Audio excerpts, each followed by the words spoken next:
I've been talking about how Tesla can still raise their prices and increase their margins, but some people don't still quite understand this. I'm getting feedback about how that's not the right path for Tesla. They need to make affordable cars for the average person. People even saying average person, not average new car buyer, which is interesting. Anyway, what difference does it make if Tesla even raised their prices to $100,000 per vehicle? If every single car they still make sells, and they are making as many cars as fast as they can, how does that hold back the mission in any possible way?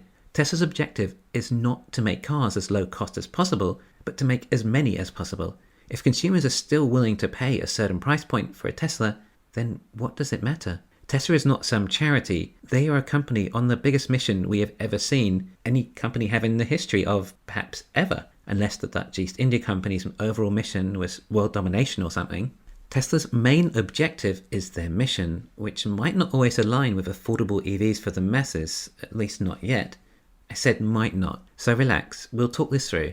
Tesla need to fund their mission. Tesla need potentially hundreds of billions of dollars to accomplish this mission, maybe even more.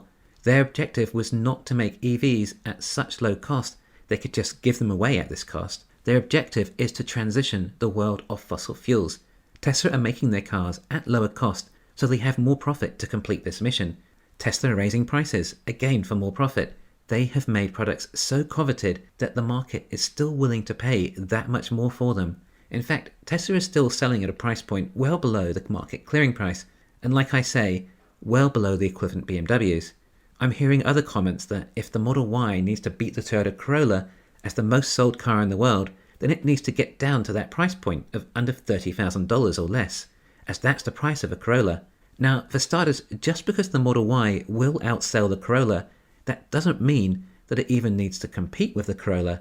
They're two entirely different markets. And whilst I do agree the price of the Model Y would need to drop significantly to achieve that, well, it won't be the Model Y long range that is dropping in price.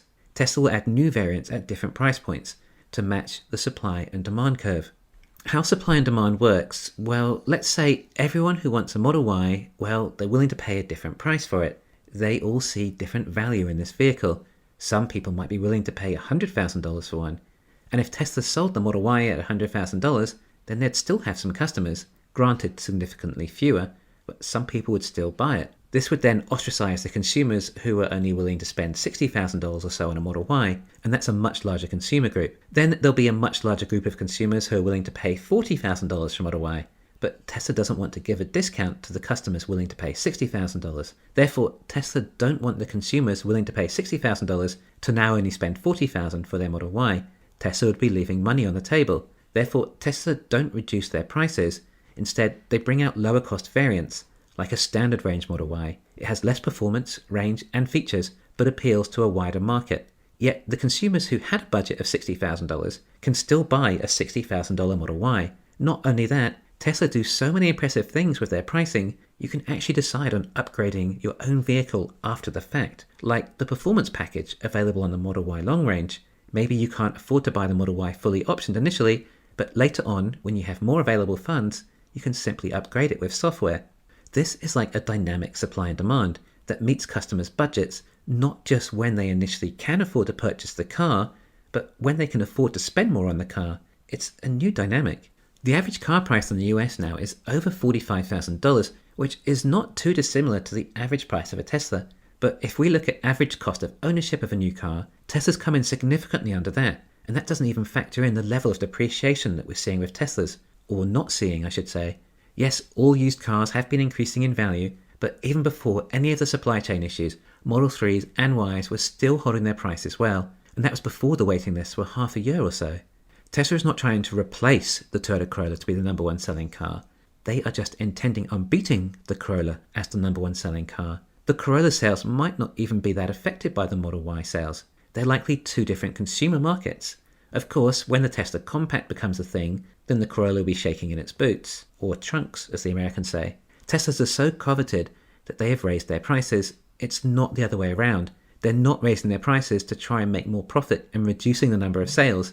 They're making as many cars as they can, but so many people want them, Tesla can raise the prices. Like I say, they're not ripping off the customer either. These cars are exceptional value. Look at how much the competitors are charging, and doing so at a loss still, even with subsidies.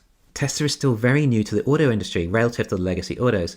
They're still trying to find their position in the market. They managed to start with the S and X, which were high-end luxury vehicles, and gave Tesla a perceived value as a brand of luxury as a result. But when they introduced the Model 3, they were still a fairly unknown brand. There were concerns of demand issues once the pre-orders would have been exhausted. In fact, this was continual FUD, further perpetuated by the chance of Tesla going bankrupt, making consumers more weary of purchasing a vehicle that may not be able to offer support later on if they were no longer around. There were fortunately enough consumers to support the mission, some of whom I'm even talking to right now, enough consumers that realized what a truly amazing job Tesla had done in the way of the electric vehicle, enough consumers who wanted a future with a cleaner energy. But now Tesla is a household brand. It's a $1 trillion company. It has some history and experience. The cars are lasting, the batteries are not degrading, the aftermarket support is growing, the savings are being realized by consumers of how much less it costs to run electric than ICE, especially with increasing gas prices. Over this time, Tesla hasn't been sitting idly. They're improving the product, the technology, the range, the performance and features. A Model 3 today is not the same as a Model 3 in 2017, although a 2017 Model 3 is remarkably similar to a 2021 Model 3 today. Right, because the computer/car stays up to date with over-the-air updates and adds more features as time goes on. Elon even listens to suggestions from customers on Twitter and makes these updates at lightning speeds. Thus, Tesla are able to raise their prices. But sure, Tesla cannot outsell the Corolla at a price point of close to what is now $60,000 price tag. Wow, the Model Y really is getting up there, yet the waiting list has never been longer. But no, there are not likely going to be over 2 million people spending almost $60,000 on a Model Y. And that's excluding other extras like FSD. If there's still enough customers wanting to buy Model Ys at this price point, and with supply still as fast as Tesla can make them, then those prices will stay for the long range. And remember, the long range is about to get a lot better when they're produced from these new factories with 4680 batteries, which will only further improve demand. And although 10 or 20 million people a year may want to buy a Model Y, or even more perhaps, well, not everyone can simply afford that much. But if every long-range Model Y can still sell for $60,000, then why bother reducing the price? It's still significantly better value than a Mercedes AMG equivalent.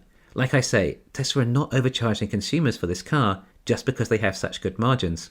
But these vehicles will be limited by 4680 production, and other vehicles are also competing for 4680 supply, like the semi-truck and Roadster and Cybertruck.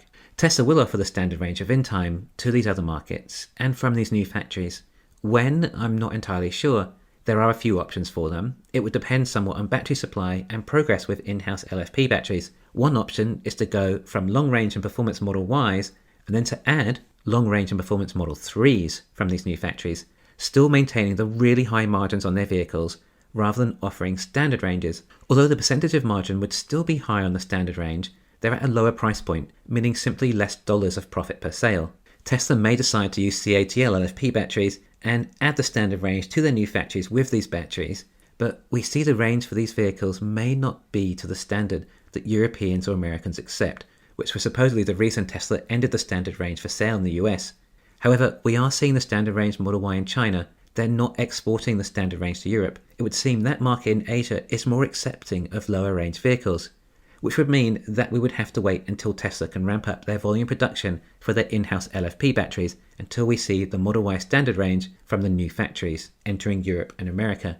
The rate as to which these cars will eventually be made will be mind-blowing. Actually, we know what rate, don't we? Well, if China is already at a run rate of 500,000 and Fremont might reach around 300,000 Model Ys, then that leaves 1.2 million from the other factories until we hit the same quantity as the Corolla. Oh, wait, hang on, back up a second here. We've been told that these factories should be at a run rate of 500,000 by the end of the year, and that's with 4680 batteries. We might have just untapped something here, but it's such a big deal, it needs an episode to itself, so you're going to have to wait until the next episode. Thanks for listening. Please hit the thumbs up and subscribe. You can follow me on Twitter and talk to me on Patreon.